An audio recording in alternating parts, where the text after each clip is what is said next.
Hello বন্ধুরা, আপনারা সবাই কেমন আছেন? খুশি কুকিং চ্যানেলে আপনাদেরকে স্বাগত। বন্ধু, আজকে আমি করব আলু দিয়ে মটনের মাখা ঝোল। খেতে খুব দারুণ টেস্ট হবে বন্ধু, পুরো দেশি স্টাইলে করব, গ্রামের মতন। খুব সুন্দর করে টেস্টি হয়েছে। ভিডিওটা ভালো লাগলে লাইক কমেন্ট শেয়ার সাবস্ক্রাইব অবশ্যই করবেন আপনারা। প্রথমে আমি মটন নিয়েছি, 1 কেজির মতন মটন নিয়েছি, ভালো করে ধুয়ে পরিষ্কার করে নিয়েছি আর খুব সুন্দর করে ধুয়ে নিয়েছি বন্ধুরা। একে আমি লবণ হলুদ দিয়ে কুকারে সিটি দিয়ে দিব। সিটি দিয়ে দিলে কী হয় কি, খুব সুন্দর করে একটু সেদ্ধ হয়ে যায়। আমি পুরো সেদ্ধ করব না, হাফ সেদ্ধ করব। একটা সিটি দিব, গ্যাসটা মিডিয়ামে রেখে। আর খুব সুন্দর করে বন্ধু এরকম করে খাবেন, খেতে খুব ভালো লাগবে। কষা কষা খুব সুন্দর লাগে। আপনাকে আর কষার পর আর সিটি দিতে হবে না। বন্ধুরা, এখনও যারা আমার ভিডিওটাকে সাবস্ক্রাইব করেনি, আপনারা অবশ্যই সাবস্ক্রাইব করে দেবেন আর বন্ধুদের সঙ্গে অবশ্যই শেয়ার করবেন। আর একদিকে আমি সিটি দিতে বসিয়ে দিয়েছি, আর একদিকে নিয়েছি বড় বড় আলু নিয়েছি, 1 ভাগে 4 ভাগ করে নিয়েছি। আপনাদের ছোটো আলু থাকে 2 ভাগ করবেন। আর একদিকে আদা বাটা, আদা রসুন আমি সব বেটে নেব। এর মধ্যে দিয়ে দেবো শুকনো লঙ্কা, আপনাদের ঝালের মতনই দিবেন শুকনো লঙ্কাটা। আমি একটু হালকা ঝাল করবো, তার জন্য আমি 5টা শুকনো লঙ্কা দিয়েছি।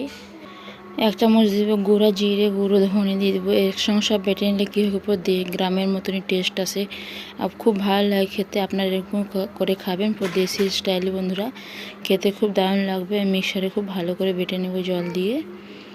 আর এর মধ্যে খুব সুন্দর করে মশলাগুলো বাটা হয়ে গেছে, খুব সুন্দর লাগছে দেখতে। আর একদিকে আমার মাংসটা সেদ্ধ হয়ে গেছে, আমি গ্যাসটা জোর করে একটা সিটি দিয়েছি। খুব সুন্দর হয়েছে। এতে কড়াইয়ের মধ্যে দিয়ে দিলাম সরষার তেল গরম হয়ে যাওয়ার পর এর মধ্যে আলুগুলো আমি ভেজে নেব। আলুর মধ্যে লবণ হলুদ দিব। বন্ধুরা, আমি কালকে 2 দিন থেকে ভিডিওটা আপনাদের সঙ্গে শেয়ার করতে পারিনি, শরীর একটু ভালো ছিল না, তার জন্য আপনাদের সঙ্গে আমি ভিডিওটা শেয়ার করতে পারিনি। যত চেষ্টা করি বন্ধুরা আমি কি আপনাদের সঙ্গে ভিডিওটা শেয়ার করি, কেন কি জয়েন্ট ফ্যামিলি আছে, তার মধ্যে 3টে বাচ্চা রয়েছে, তার মধ্যে ভিডিওটা শ্যুট করে আবার এডিট করে আবার শেয়ার করাটা অনেক অসুবিধা হয়। তো আমি যত চেষ্টা করি কি আপনাদের সঙ্গে ভিডিওটা শেয়ার করব। একদিকে আমি 4-5টা মতন পেঁয়াজ কুচি করে নিয়েছি, গোল গোল করে কেটেছি। আর 4টে গোটা রসুন নিয়েছি। গোটা রসুন দিলে কি খুব সুন্দর টেস্ট আসে, খেতে খুব ভালো লাগে। আর দিলাম তেজপাতা হালকা করে লাল করে পর এর মধ্যে পেঁয়াজ কুচিটা আর গোটা রসুনটা দিয়ে দেবো। খুব ভালো করে একসঙ্গে ভেজে নেব। আর বন্ধুরা, গোটা রসুন দিলে কি হয়, পুরো গ্রামের মতন টেস্ট আসে, খেতে খুব দারুণ লাগে। আর পেঁয়াজটা গোল গোল কেটেছি স্যালাডের মতন, কিন্তু এরকম দিলে কী হয় কি লাচ্ছার মতন থাকে। পেঁয়াজটা খেতে খুব ভালো লাগে, চিকেন মটনের সঙ্গে পুরো মিক্স হয়ে যাবে। হালকা করে বন্ধুরা ভেজে নেব। তার মধ্যে আমি সেদ্ধ করা মটনটা রয়েছে, মটনটা এর মধ্যে দিয়ে দেবো। আর বন্ধুরা, আমি মটনটা পুরো সেদ্ধ করিনি, আধ সেদ্ধ করেছি। কেন কি আধ সেদ্ধ করার পর আবার মশলার সঙ্গে মটনটা কষতে খুব ভালো করে মটনটা সেদ্ধ হয়ে যাবে।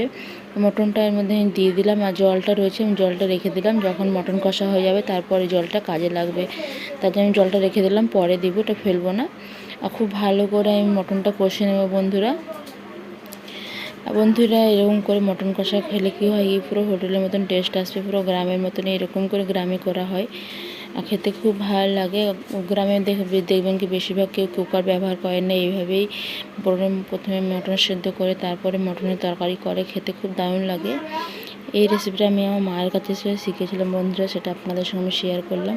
মটনটা ভাজা হয়ে গেছে, এর মধ্যে আমি দিয়ে দেবো মশলাগুলো, যে মশলাগুলো আমি বেটে রেখেছিলাম। একটু মশলা লেগে রয়েছে, সেই মশলাটা ভালো করে এর মধ্যে আমি দিয়ে দিলাম ধুয়ে, জলের শুদ্ধে খুব ভালো করে কষে নেব। মশলা দিয়ে দেবো পরিমাণ লবণ। আমি এবার দিয়ে দেবো একটু হলুদ, আমি একটু হলুদ আর একটু লবণ দেবো, কেন কি জলের মধ্যে লবণ হলুদ দিয়ে আমি মটনটা সেদ্ধ করেছিলাম, কেন কি বেশি দিলে বেশি লবণ হলুদ হয়ে যাবে। খুব ভালো করে দেখুন বন্ধুরা, একটু কষা কষার মতন হয়ে গিয়েছে। এর মধ্যে আমি হালকা জল দিয়ে দিয়েছি, জল দিয়ে খুব ভালো করে কষে নিচ্ছি। বন্ধুরা, আজকে ভিডিওটা আপনাদের কেমন লেগেছে আপনারা অবশ্যই আমাকে কমেন্ট করে জানাবেন। আর ভিডিওটা আপনারা অবশ্যই সাবস্ক্রাইব করে দিবেন। আর বন্ধু, আমি যত চেষ্টা করবো আপনাদের সঙ্গে টাইমের মতন ভিডিও শেয়ার করতে পারি।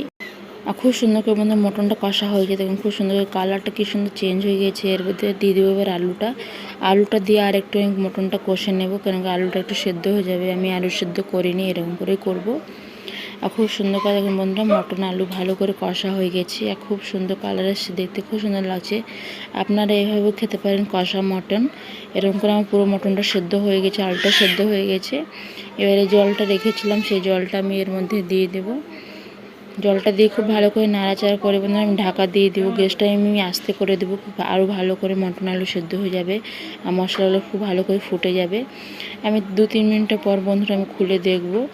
2-3 মিনিট বন্ধুরা পর খুলে দেখছি, খুব সুন্দর করে তেল ছেড়ে দিয়েছি আর খুব সুন্দর হয়েছে মটনটা আর খুব টেস্টি হয়েছিল বন্ধুরা। আপনারা অবশ্যই এরকম করে ট্রাই করবেন, এবার খেয়ে কমেন্ট করবেন কীরকম লেগেছে ভিডিওটা। আপনারা অবশ্যই আমার কমেন্ট করে জানাবেন কীরকম লেগেছে। আর ভিডিওটা ভালো লাগলে লাইক, কমেন্ট, শেয়ার, সাবস্ক্রাইব অবশ্যই করবেন। আর যারা আমার ভিডিওটাকে এখনও সাবস্ক্রাইব করেনি আপনারা অবশ্যই সাবস্ক্রাইব করে দেবেন। আমার মটন হয়ে গেছে বন্ধুরা, এবার আমি নামিয়ে দিয়েছি। বন্ধুরা ভিডিওগুলোকে ভালোবাসা দিবেন, আপনারা এইভাবে আমাকে সাপোর্ট করবেন। আর বন্ধুরা আমি যত চেষ্টা করবো আমি আপনাদের সঙ্গে ভিডিও শেয়ার করি। ততক্ষণ আপনারা ভালো থাকুন, সুস্থ থাকুন। আর মটন খেয়ে আমাকে কমেন্ট করবে কীরকম লেগেছে। আর আপনারা এইভাবে কমেন্ট করবেন কি ভিডিওটা আপনাদের কেমন লেগেছে। ততক্ষণ টাটা, বাই বাই বন্ধুরা।